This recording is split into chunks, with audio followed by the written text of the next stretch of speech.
Hello YouTube, aujourd'hui je deviens un mime. Donc comme tu as pu le constater, c'est un mime très spécial, mais écoute, j'ai pris le mime et je l'ai mis à ma sauce. Tu vois tout le temps des mimes en noir et blanc, et ben moi je te mets du noir et du néon. Normal. À l'heure où je filme, nous sommes le mardi 20 août.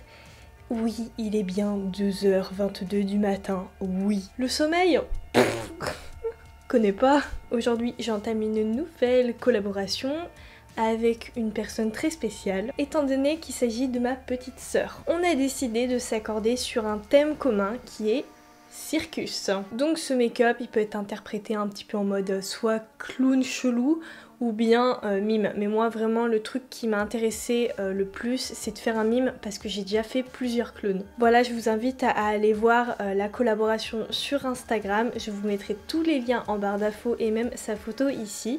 Et j'espère que ça vous plaît. À la date qu'il est, je sais pas encore ce qu'elle va faire, mais elle m'avait peut-être dit qu'elle allait partir sur un animal. J'espère sincèrement que le make-up te plaît et je te propose de le reproduire maintenant grâce au tuto. C'est parti! Me voilà devant vous parfaitement démaquillée et je vais procéder de la même manière que j'ai fait pour mon tutoriel avec Gamora. C'est-à-dire que je vais prendre une base P. Louise, cette fois-ci blanche parce que mon teint sera tout simplement blanc. Je la mets au niveau de mes cernes et au niveau de mes paupières. J'estompe tout ça soit au pinceau, soit à la Beauty Blender, mais soyons honnêtes, le faire à la Beauty Blender, ça va beaucoup plus vite. C'est maintenant parti pour le coloriage du teint et pour ça je vais utiliser le produit favori de toute ma vie pour colorer le teint en blanc. Ça va être le crème clown qui vient de chez Snazaru. Tu peux la trouver chez Cultura, la commander sur Amazon, mais sache que la dernière fois j'ai été à Carrefour et j'ai vu des produits Snazaru, donc pourquoi pas pour Halloween, peut-être qu'ils vont sortir ce produit là. Sache juste que ce produit il s'estompe très bien la Beauty Blender, c'est-à-dire qu'il ne fait pas de démarcation. Donc là le but ça va être de se colorer le teint de manière à créer un masque. Et pour bien délimiter tout ça, eh bien on prend un coton, un démaquillant et on fait des traits nets. Étant donné que ce produit c'est l'équivalent d'un fond de teint, c'est-à-dire il est susceptible de bouger, je vais venir le fixer. Oh non, j'ai fait tomber tout mon carnet. C'est pas grave. Bref, je fixe tout ça avec du talc parce que c'est beaucoup moins onéreux qu'une poudre que tu trouveras à Sephora. Je complète mon teint avec cette fois-ci du fond de teint. Il vient de chez Fenty Beauty et vu qu'il est bien mat, bien opaque, bah, je trouve que ça donne encore une fois une petite définition et ça fait que ton teint est beau. Comme sur un teint normal, je vais venir appliquer du bronzer. Ce bronzer Physician Formula, je l'adore, c'est un de mes préférés maintenant. Et je le mets juste sur la partie naturelle de ma peau, donc pas la partie blanche. J'ai fait mes sourcils de couleur noire avec une palette, la Lip Palette de chez Anastasia Beverly Hills. Et franchement, mais là je suis en train d'admirer mes sourcils. Je crois que j'ai jamais eu des sourcils aussi beaux de ma vie. Je les ai trop bien dégradés, bref, j'ai le droit d'être fière de moi, non? En tout cas, je vais continuer mon teint en créant sur mes joues un blush méga giga pigmenté avec la palette de Beauty Bay. Voilà, je reprends la bête, la Bright Matte palette, toujours du même site Beauty Bay, et je vais prendre la partie qui est tout en haut de la palette parce qu'il y a des gris clairs, des gris foncés et surtout un beau noir.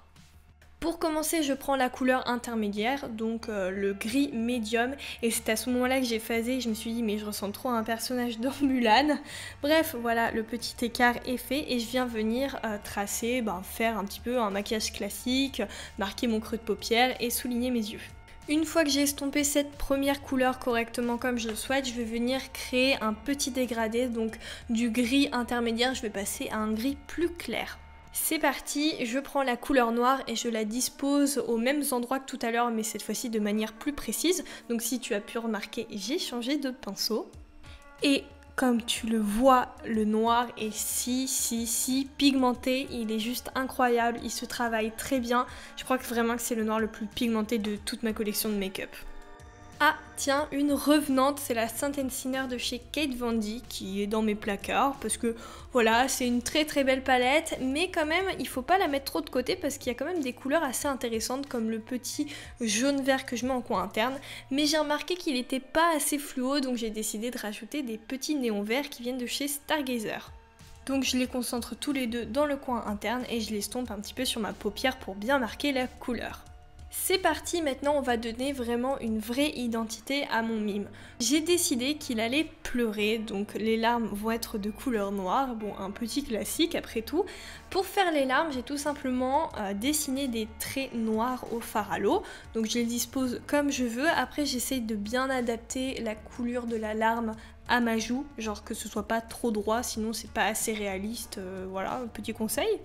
Une fois que le trait est placé comme je le souhaite, je l'épaissis et je crée ma petite goutte à la fin. Le petit côté original de ce mime, que j'ai décidé un petit peu au dernier moment, c'est de créer des taches de peinture. Et en fait ces taches de peinture, je vais faire comme si elles sortaient de mon masque, donc de la partie blanche. Le petit détail qui tue, c'est que dès que mes larmes touchent justement une tache de peinture ou bien sortent du masque blanc, elles deviennent blanches à leur tour. Donc ça fait noir sur blanc et blanc sur noir.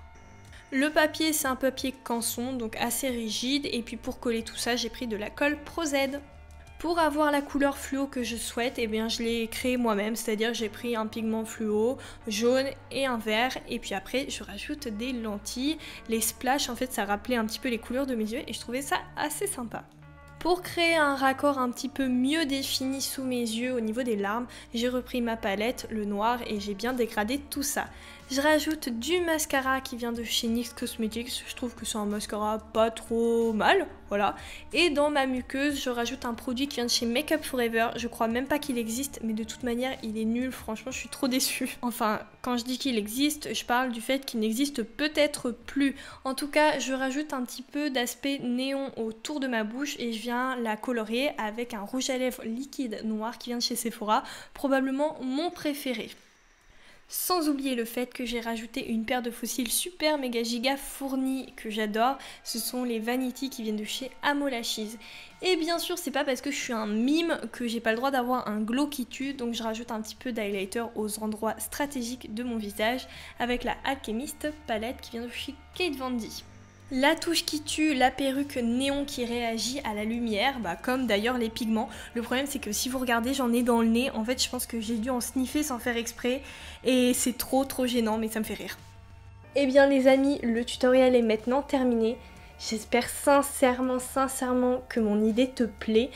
Franchement je la trouve plutôt cool. Je trouve que ça rend très bien, même si au début j'avais quelques hésitations.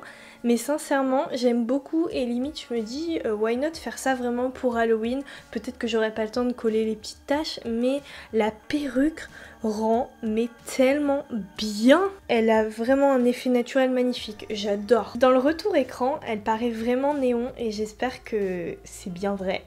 En tout cas, je te remercie sincèrement d'avoir regardé toute ma vidéo et n'hésite pas, surtout si mon contenu te plaît, à le partager sur tes réseaux, à t'abonner à ma chaîne si ce n'est pas encore fait, à me laisser un petit pouce bleu et bien sûr, le plus important, à me rejoindre sur Instagram. Allez, je te fais plein de gros bisous et on se dit rendez-vous demain, même heure. Bye!